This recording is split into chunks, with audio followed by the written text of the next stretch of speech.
They're already probably think we're spending millions of dollars. Yeah, for the IT side, but what are you spending on the plant floor side, which is where you make your money, right? This is where the revenue is at. This is how you generate your revenue. And you're spending hardly next to nothing. And in many cases, the people that you got in charge of it, I don't care if it's a CISO, they know even less about that plant floor than the database analysts that they have working within their IT arena. And the cyber breaches are not slowing down. They are escalating every single year, year over year. They're becoming more. The numbers are larger in 24 than they were in 23. They're larger in 23 than they were in 22. It's not slowing down. And they're getting more and more sophisticated. So I get the need for reporting. Hey, I'm Dino Busalachi, the Chief Technology Officer and OT guy at Velta Technology. Hi, I'm Jim, the COO and IT guy. And I'm Craig Duckworth, President and CEO. You're listening to the Industrial Cybersecurity Insider Show. In each episode, we bring you the inside scoop on the world of industrial cybersecurity. We talk about everything you don't know that you should know. So plug in and power up. The show's about to get started. Hi, I'm Craig Duckworth with Velta Technology, President and CEO. And I'm Dino Busalachi, co-founder and Chief Technology Officer for Velta. So what are we going to talk about today, Craig? Let's talk about the new SEC ruling that's come down, Dino, and organizations that are required to disclose for material breach and what we're seeing in the market with some that are disclosing, some that are not disclosing, and maybe why we're seeing that on each side. Yeah. And to be clear, we're talking about publicly traded companies. Correct. Right? Yes. Publicly traded companies that have an obligation to the Securities and Exchange Commission. Yeah. So one of the challenges is what we're seeing with the SEC rulings, and we haven't seen a lot, which is surprising because we know there's a lot of breaches going on out there. So you have to ask yourself, why are we not seeing more communications from publicly traded companies that have been materially breached via cyber? It's a great question. A couple thoughts on my side. One, we know that the Assistant Attorney General has come out and said that there are certain organizations, what that loosely defined term means, that would present a national security risk, or I wouldn't say exempt, but they qualify for delayed reporting of up to 120, 150 days, possibly. It's an extended period of time. So maybe maybe some organizations have changed the definition of material breach so that they fall under a particular threshold. But what I would say is not different is the number of publicly traded companies that are required to disclose. I don't think that's changed. Well, yeah, I mean, there is the national security aspect of it, right? If you have nation states who are the ones that are creating these material breaches at these publicly traded companies, I'm sure that the federal government probably wants an opportunity to investigate that, right? I mean, there is the sophistication of the attack. Is it something that's been seen before in the wild to be able to determine how do we identify this? How do we classify it? They're providing waivers for these publicly traded companies. That's one. I think the other is the fact that the breach, they don't know the depth of it, right? From the supply chain perspective. And what do you do with your third parties, for example, who are privately traded companies, or private companies, not publicly traded, but private companies that may be also involved in this? And what is their responsibility? That has to be figured out. And you have the weight of who is it and who's doing it? And do we want to get our cybersecurity experts from a nation state perspective on the case? And then you have how broad and deep is this, and who else needs to be involved, and what is their responsibility on reporting? Right? Well, I think part of that is the publicly traded companies trying to dictate to privately held companies in the supply chain. When I say that, I'm saying that if I'm a supplier for pick a company that's publicly traded and I provide a widget to them and they are breached, their contract with me is going to indicate I'm required and obligated to follow suit for what they have to do so that we are all presenting one unified front.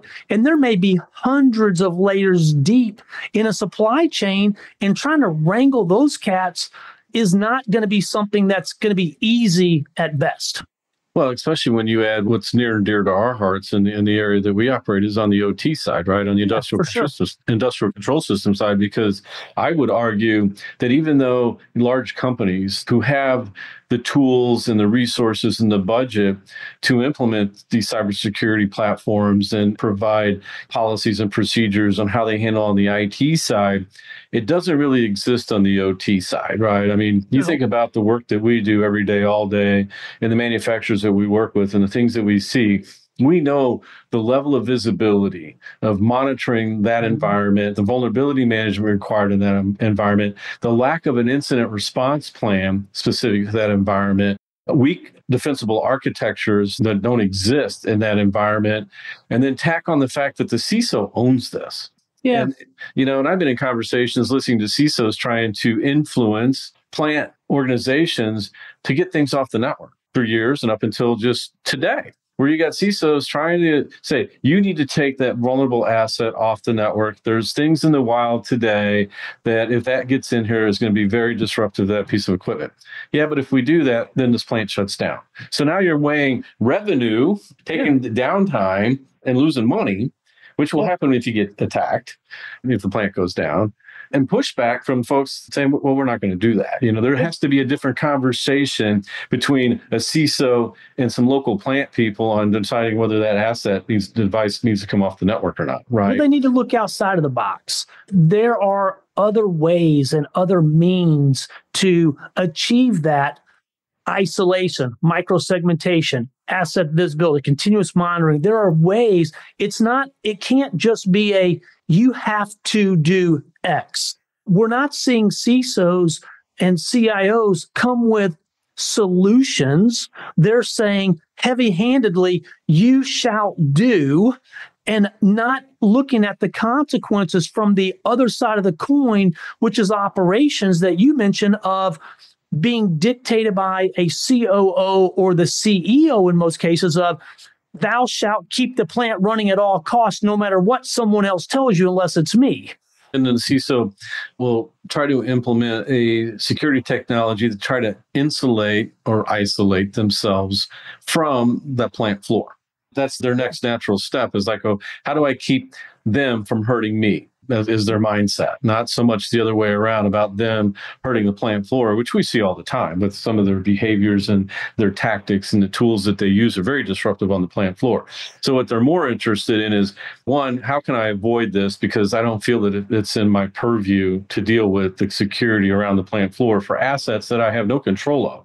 I wasn't part of the design team. I wasn't part of the purchasing of those packaging lines or those reactors or mixing and blending vessels, whatever, and the technologies that were chosen. So I have no influence on what you've done there or the third-party suppliers and where you get that stuff from. So should I care about that? And yes. I think at the CEO level, they would say, yeah, you're the cybersecurity person. It is your responsibility, which falls back to not only just the plant floor challenges that we're describing, but even in the IT world, you're talking about positions that change every 18 months. I mean, the tenure of a CISO is short these days.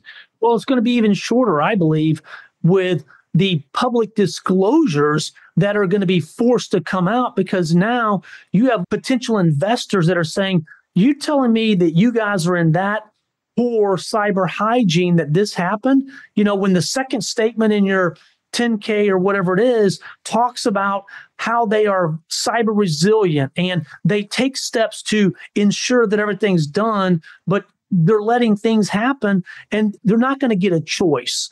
Organizations in the last 10 years, if we go back and let's say 10 years of a window of being reported and stuff, it's all been cloak and dagger. Nobody says anything. Everybody's hiding it. No one's disclosing.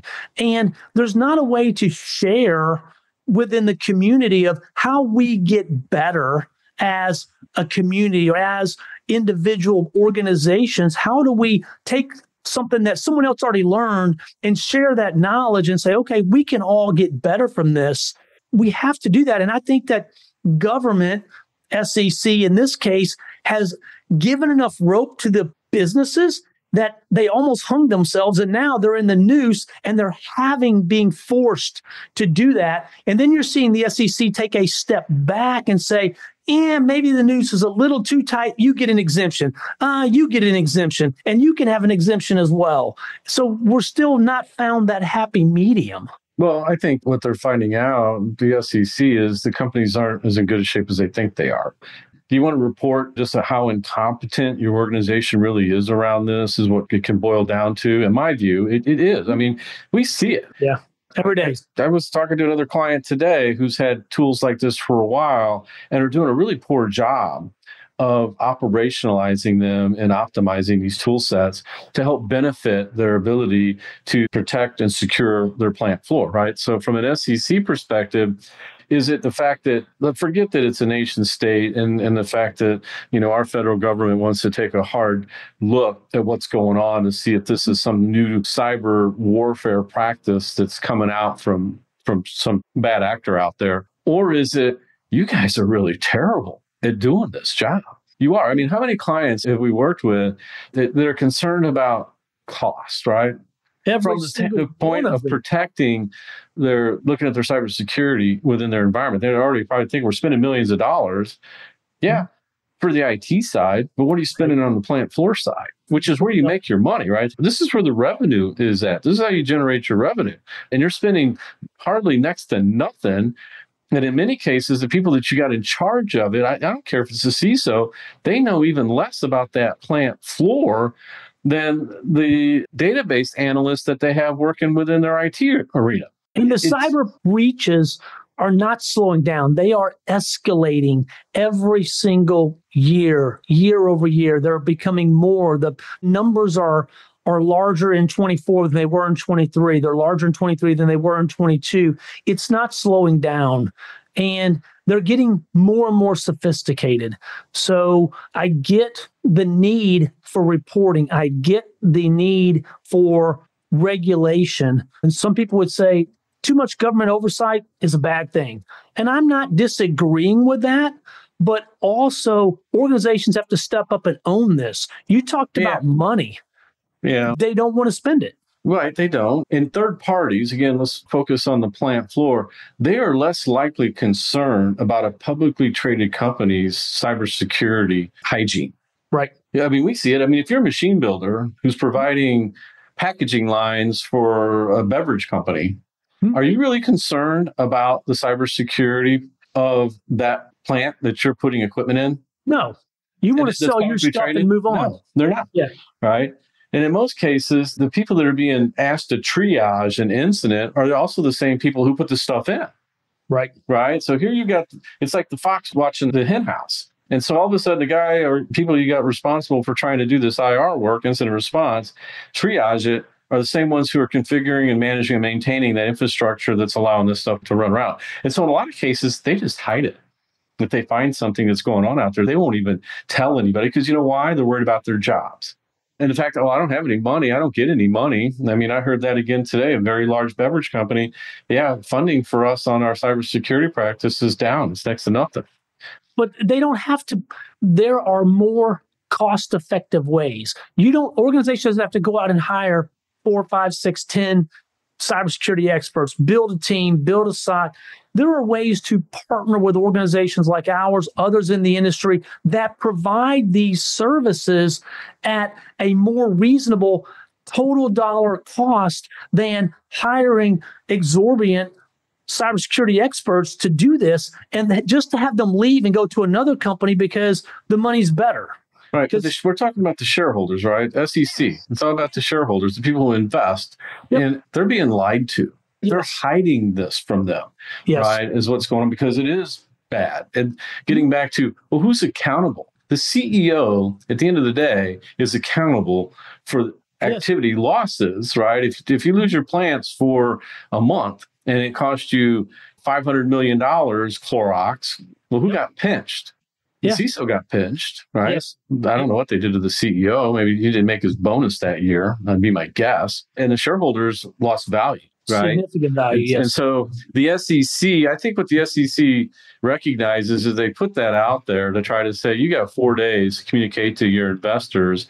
And if you have a cyber material breach, well, so what you're really trying to say is you can't figure this out in order to determine within 4 days how far and wide this cyber breach is. Why? Because you don't have visibility of the entire environment, nor do you have the resources in place to deal with it. You don't have your incident response plan. You don't have a good defensible architecture. You're not using the proper tools, and you don't have the right organizations in place to help you do this. So what are you relying on? From an SEC perspective, waivers, in my view, come from two avenues. One, the government's really interested in trying to determine if this is something new and it's a nation state. They want to try to get as much information, intel as they can. The other side of the coin is incompetence, just sheer, pure incompetence on the other side of the equation of not being able to determine how bad it is. Well, yeah, because they don't know. Organizations, again, it goes back to, oops, we had a breach. The attorneys, legal, everybody comes in and says, zip, here's an NDA. Nobody says anything. And then they try and sort it out. You have some analyst running a number that says, okay, materiality means X. Can we fall underneath that? Because if it's not above that number, it's not really material to us. It may cost an organization $100 million, but it might not be material because of the size and scope of that organization. And they're trying every way to weasel out of it so that it doesn't qualify, is another reason that they wouldn't disclose it. Yeah, but when their plants aren't producing goods, they know what they're losing. They know how much it's costing them. Yes, absolutely. They're paying salaries. They've got product that's being wasted. They've got opportunity loss. There's no time capsule to get into to go back for millions, hundreds of millions of dollars in loss, from having your plants shut down. And to that extent, think of what would happen to a lot of these publicly traded companies if they had to follow the rule of the law that the SEC's filed. It would be ridiculous what would happen to their share prices out there. Investors would end up getting in wind of just how poorly, from a cyber hygiene specifically, they are running. So they're gambling. They're playing the gambling game. And if you think insurance is going to save them to get the money back, you're thinking incorrectly, because their premiums are going up. They can't even get cybersecurity insurance. The coverages are going down, the policies are going up, and premium costs are flat out just not getting it. And they don't cover a business disruption, interruption cost anyway. Business operations, they don't cover that. The fact that your plants were down and you're losing $1 million a day per site, you don't recoup that. So it's a gamble. Except on the side note, the technology's there, the services are there. There are people out there that know how to deal with this. It's just that on the flip side, on the client side, that's where you have folks that either don't care or don't know how to deal with it, too much turnover. It's just a wide variety of things that they just keep fumbling about on why they can't execute to improve upon this. Organizations have to, and we say this all the time, you have to demonstrate you're doing something to get better, period over period, and they're not doing it. You hit it spot on. The tools are available. The resources are available. Organizations are out there to help, that can guide, that can do anything that they want to support them. But at the end of the day, they have to take responsibility. They have to take ownership and take the initiative. You can lead the horse to water, but you can't force it to drink. Yeah, and a lot of companies have the tool. They have these tools. They do. And IT might be the one sitting on them because, we work with a lot of clients who their IT firm has bought some of these cybersecurity platforms that are built specifically for the OT environment, but they don't share. They don't work with the OT teams on the findings from these tool sets or improving the visibility. And they're helping them structure vulnerability management or incidents that are going on within their plants. It's not a two-way street. And quite frankly, sometimes OT is perfectly fine with that because they don't think cybersecurity is a responsibility.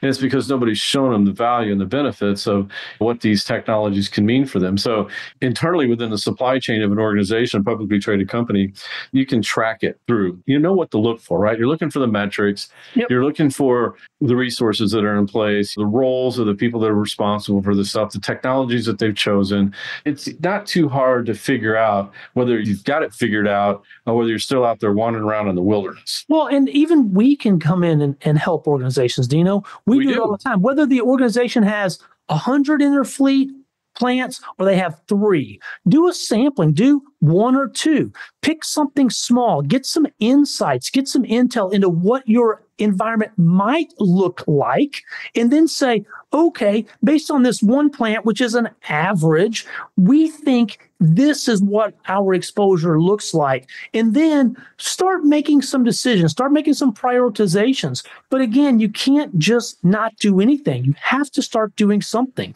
That's the problem, is organizations that put their head in the sand and do nothing is they're being, pardon my language, they're being derelict. They're being negligent to their shareholders based on the SEC ruling. They're being negligent to the board of directors if they're hiding it, if they are not disclosing it properly. And they have to start changing their behavior. I mean, I've talked to folks that have looked at some of these tools a few years ago. Mm-hmm. They didn't like what they saw. Well, those tools have changed a lot in the last several years, right? They've improved drastically. And so the other question is, well, how many people do you got assigned to do this to your organization? And I don't know how you take the SEC filing and say you got 4 days to report on a material cyber event. Well, okay, to what extent do they go in there and really take a look at that organization to determine what it takes to do that? What happens if you got 500 facilities around the world? Yeah. As an example, how would you even be able to fathom to do that if you don't have execution in place, tools in place, resources in place, a budget to tackle this problem? It's no different than some of the other regulatory within the critical infrastructure that are being tasked with certain activities that they've got to provide, where they push back too because of the same argument. So whether you're a small water utility in some rural community or you're a large Fortune 100, you're still getting off the hook because you can't deliver, you can't execute, you don't understand the game in which you're playing in this space around cybersecurity.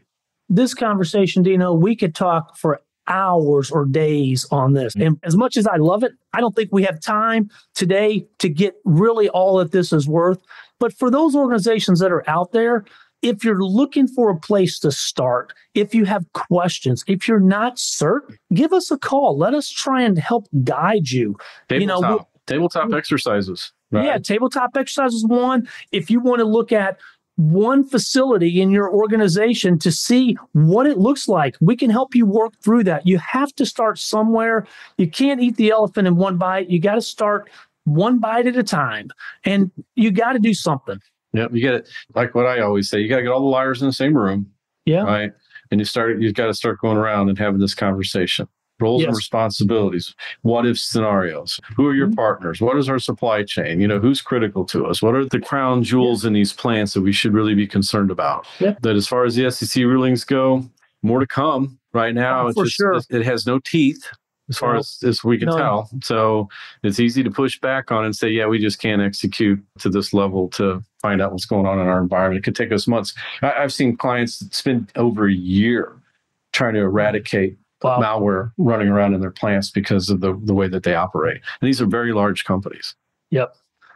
Well, guys, thanks for listening. We appreciate your time today.